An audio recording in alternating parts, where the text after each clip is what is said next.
எலும்புலாம் போடுது. நீ அது வீடியோ வேறு எடுத்து போடுறாங்க. பிச்சுக்காரனா கறி எடுத்து காசுலாம் எலும்பு எடுத்தீங்கன்னு நினச்சிக்கிறேன். அவங்க கறி சாப்பிடுங்க. இந்த கடலில் இருக்கு சாப்பிட்டுல ரொம்ப பிடிச்சி போச்சாடுது.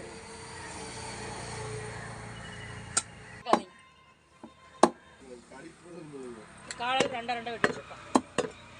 சரி கொஞ்சம் கொஞ்சம் எடுத்து வைக்கிறேங்க. நுரையீரல கொஞ்சம் சுற்றுக்காக கலந்து எடுத்து வச்சுட்டு பிரியாணி ரெடி ஆயிடுச்சு, வாங்க பார்க்கலாம். என்ன இலை போட்டிருக்க? தம் பிரியாணி. ஓ, இலை போட்டது தம்மா? பார்த்தீங்களா, அப்படியே சாமி எடுத்துக்கலாம். என்ன பிரியாணி? சிக்கன் பிரியாணி. ஓ, என்ன பீஸ் பெருசு பெருசாக வருது? Leg piece. கறி சாப்பாட்டை விட கறி தான் அதிகமாக இருக்குது. ரொம்ப பீஸ் இருக்குது. இப்படி செய்வீங்களா?